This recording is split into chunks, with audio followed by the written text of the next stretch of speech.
पहले भी कथा में कहा, जब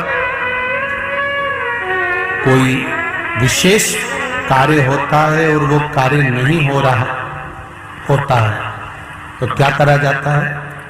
जल, जहां आप लोगों ने पहले स्मरण किया है, जैसे ये शिवलिंग है, ये जलाधारी है, ये जल यहां से गिर रहा है, वो स्थान।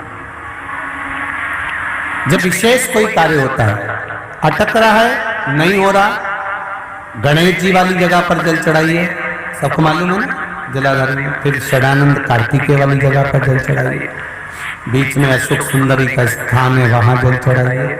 चढ़ाते चढ़ाते माँ पार्वती मैया के हस्त कमल पर जल चढ़ाकर फिर शिव जी पे जल चढ़ाइए। थोड़ा सा जल बचाइए, वो जल बेलपत्री के वृक्ष के नीचे ले जाकर अपने मन का भाव कहकर चढ़ा दीजिए। 4-5 दिन चढ़ाकर देखिए, बाबा हाथ पकड़ लेगा और वो कार्य सफलता देगा। एक बेलपत्री शिव जी पे से उठा लीजिए, धो लीजिए। आपकी कोई कामना है, आपका कोई भाव है, आपके हृदय की कोई बात है जो बहुत दिनों से लगे हुए हो और बाबा हो सकता है कि किसी कारणवश पूर्ण ना हो रहा।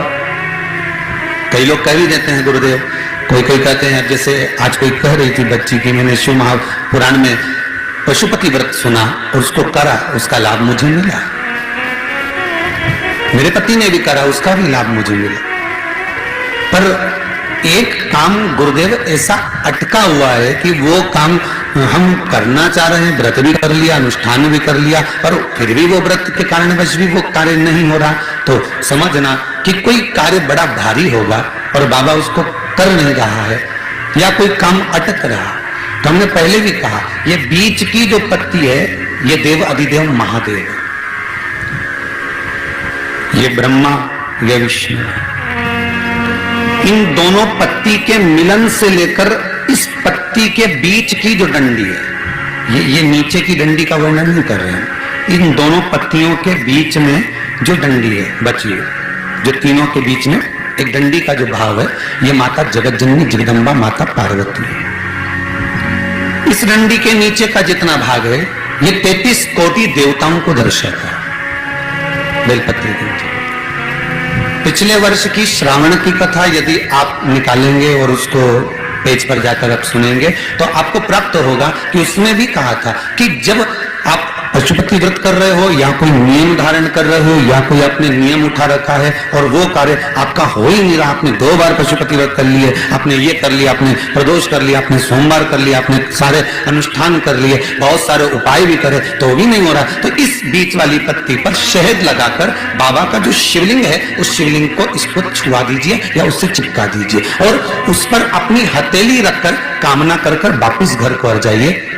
बाबा आपकी वो मुराद शीघ्र 3 महीने के अंदर पूरा कर ही देता है। ये आपके जीवन में ऐसा लगने लगे कि हाँ बहुत कष्ट है, कर्जा भी बढ़ गया, तकलीफें भी बढ़ गई, बहुत दुख भी बढ़ रहा है, कहीं परिवार सही नहीं चल रहा है, तो प्रयास करते रहा करो। हफ्ते में 1 बार 1 चावल का दाना जल के पात्र में डाल लिया, 1 काली मिर्च जल के पात्र में डाल ली और उस जल को ले गए, थोड़ा सा चंदन का छींटा डाल दिया, ले जाकर शिव जी को समर्पित कर दिया। शंकर को जल चढ़ाने के लिए 5 स्थान हैं जहां शिव को जल चढ़ाया जाता है और शंकर उस जल को स्वीकार करते हैं, जिसको पंचगंगा कहा गया। आप शंकर जी के मंदिर में जाकर ये कभी ना विचार करना कि पार्वती जी को ढूंढना पड़ेगा या गणेश जी को ढूंढना पड़ेगा या कार्तिकेय जी को ढूंढना पड़ेगा या भैरव को ढूंढना पड़ेगा। हमें शंकर के मंदिर में जाकर किसी देवता को ढूंढने की जरूरत नहीं है। जहां शंकर भगवान का शिवलिंग रखा हुआ है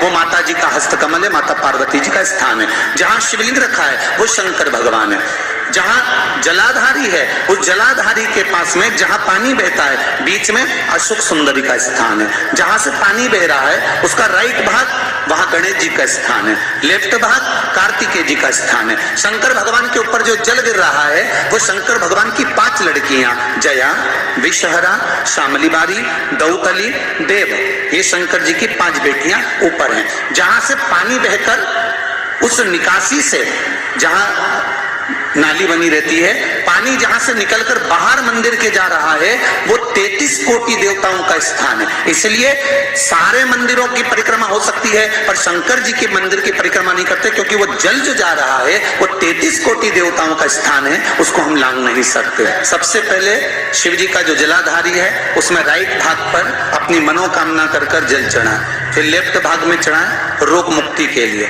अशोक सुंदरी की जगह पर चढ़ाएं, ये तीसरा स्थान। चौथा स्थान माता पार्वती जी का जो कटी भाग है, जहां पर शिवलिंग रखा हुआ है, उस भाग पर जल चढ़ाएं, चौथा भाग। पांचवा भाग शंकर जी के ऊपर चढ़ाएं। ये 5 जगह पर जल क्रमवाइज चढ़ाएं। हजारों लाखों बीमारियों में कुंदकेश्वर भगवान का नाम ही काफी है। कुंदकेश्वर, यदि शरीर में रोग हो गया और वो रोग समाप्त ही नहीं हो रहा, 4-6 दिन हो गए हॉस्पिटल में पड़े, डॉक्टर अपना काम करे, उसको करने दो। आप एक बेलपत्री का पत्ता लेकर अशोक सुंदरी वाली जगह पर, ये डंडी जहां से पानी बहता है उस ओर हो, और ये पत्ता अशोक सुंदरी वाली जगह पर इस तरह से रखकर उसके ऊपर कुंदकेश्वर महादेव के नाम से जल चढ़ाकर एक अंजलि में थोड़ा सा जल लाकर उस रोग ग्रस्त व्यक्ति को मात्र आचमन करा दो, और आचमन भी नहीं करा हो तो उसके मस्तक पर उस जल को मात्र लगा दीजिए।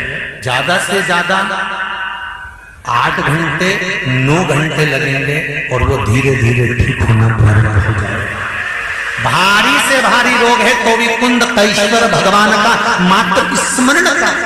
कई लोग कहते हैं गुरुजी पशुपति व्रत क्या हम घर में कर सकते? मना नहीं है, पर दिक्कत केवल इतनी सी है कि वो दिया लगाने कहां जाए, कौन से नंबर का दिया? बोलो जनते, 6ठे नंबर का जो दिया, 5 दिया तो तुम घर के अंदर लगा दोगे, पर वो 6ठा दिया दरवाजे पे लगाने कहां जाए? दिक्कत वहां आई। इसलिए पशुपति व्रत मंदिर में जाकर किया जाए। कोई भी व्यासपीठ से अगर बताया जाता है तो आप लोगों को कहा जाता है कि मंदिर में जाकर करो, मंदिर में पहुंचकर करो। मंदिर में जाकर करो क्यों?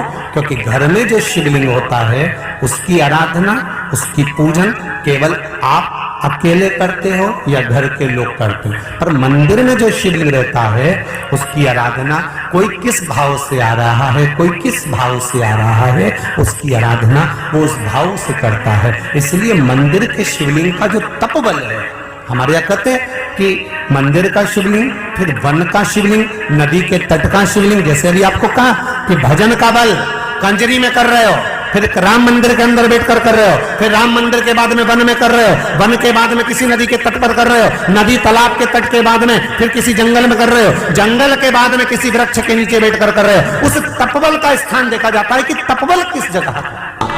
अगर ज्यादा दुख है, संकट बहुत भारी है, इतना बड़ा संकट है कि वो निपट ही नहीं रहा, फिर एक लोटा जल, उसमें थोड़ा सा चंदन का छींटा, एक सफेद पुष्प शिवजी पर चढ़ाकर तो चंदन के जल को, लाल चंदन मिल जाए तो ज्यादा अच्छा,